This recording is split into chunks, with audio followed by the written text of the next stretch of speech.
Hello students, I welcome you all for the continuation of 8th class history, that is how, when and where. In the last class we have stopped till the East India Company, which was founded in the year 1600. In the 1600, today we shall continue from here. See here, with the aim to search for more markets, what Britishers did, they established East India Company, which was founded in England in the year 1600. From here, the company was set up. Then, a person named as Thomas Roe, what he did, he was the enemy of the British King James I. Here, the word envy means he was, you can call him as agent, or you can call him as an intermediator. Thomas Roe, was the intermediator of British King James I. Thomas Roe visited the court of the Mughal Emperor Jahangir, and what he did, he took the permission and he secured trading rights. What he secured? Trading rights. He secured trading rights from whom? From the Mughal Emperor Jahangir. Jahangir gave him permission for what? Trading rights. For the traders and merchants of his country. From then on, the trading started in our country. Now we shall come to 1 minute. In order to this statement, I will add one more statement. This means that gradually the East India Company took entire control over India, and it changed the India's economy, society, and culture of our country. And it was the turning in India, and the Britishers turned India into their British colony in the 18th century. From then on, the trading also started, and the word colony. Now I will explain you about the word colony. What is the word colony?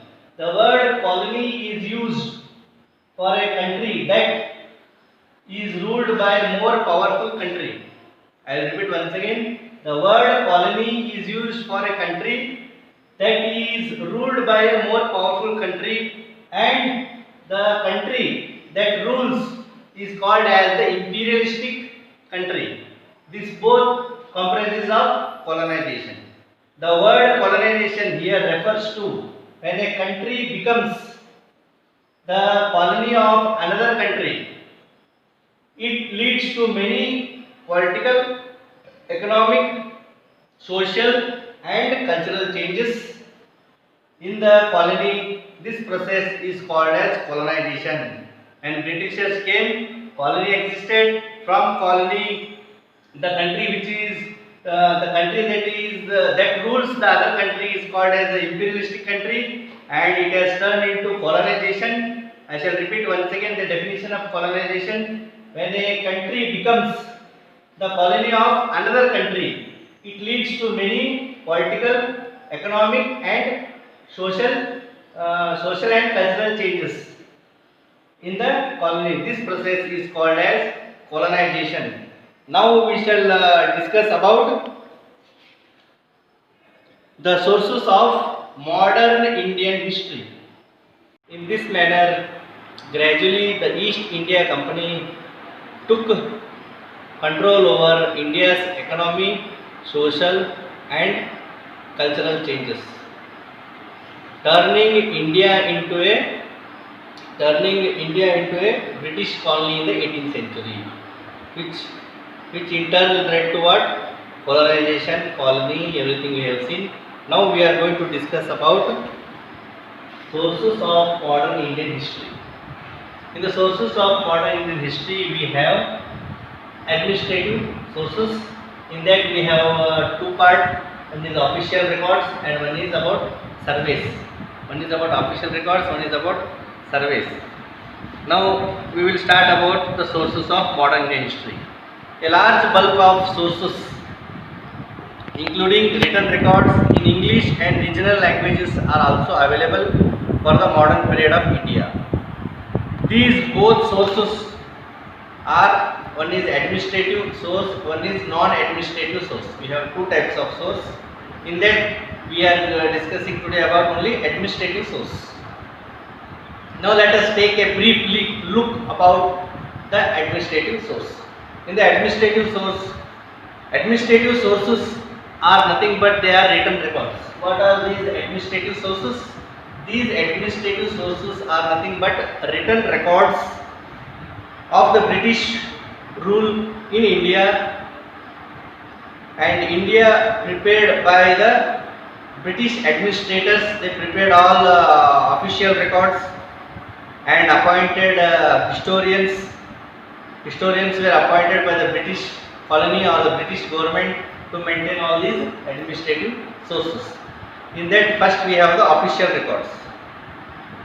Official records of the British administration are very important. Official records in the British administration, these official records are very important because Britishers believed that every instruction, plan, policy, decision, agreement and investigation has to be clearly written.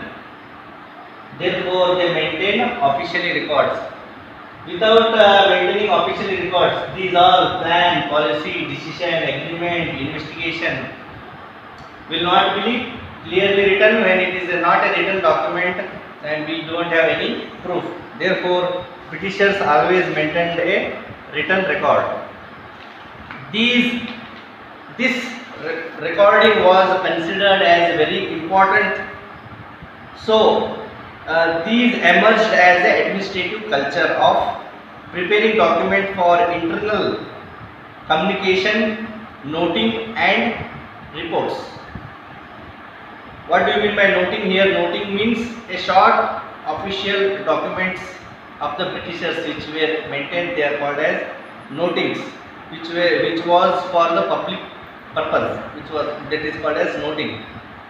And they also maintained a record room was attached to the administrator institutions, and the administrative institutions were set up as they felt all important documents, letters needed to be preserved. In order to preserve letters and administrative documents, they set up archives and museums were also set up to preserve these records. You know what are archives and museums? These are the places where important documents are preserved. Students, here archives and museums were set up by the Britishers to preserve their written records. The letters and memos that moved from one branch of the British administration to the another branch in the earlier years of the 19th century can be still be seen in the archives even today also. We also study that the notes and the reports that the district officials prepared, or the instructions and the directives that were sent by the officials at the top to the provincial administrators in the early years of the 19th century, these documents were carefully copied out and beautifully written by a calligraphist. Who is a calligraphist? A person skilled in a art of beautiful writing is called as calligraphist. I repeat once again, who is calligraphist? A person who is skilled in a art of beautiful writing is called as calligraphist. By the middle of 19th century, with the spread of printing, several copies of these records were printed and handed over to each government department of the British. This is about the official records. Now we shall study about the surveys next. Now students, we shall see about the second important administrative source the modern Indian history, that is about the surveys. Survey, what does survey actually mean? Survey means a comprehensive observation or inspection conducted officially. I repeat once again, survey means a comprehensive observation or inspection conducted officially is called as survey. These surveys helped the British in many ways. See here, these surveys were also given a lot of importance by the Britishers because they believed that the surveys would enable them to effectively administer the country and know the people better. For this reason, they even conducted the survey. By the earlier 19th century, a detailed survey would be carried out to map out the entire country by the British. In the villages, revenue survey was conducted. The purpose was to know the topography, soil quality, plants and animals of different localities, besides their histories. Survey was conducted for the purpose to know the topography, the soil quality, plants and animals of different regions beside their histories.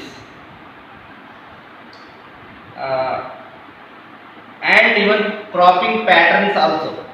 All the facts are necessary to administer the region of a particular place.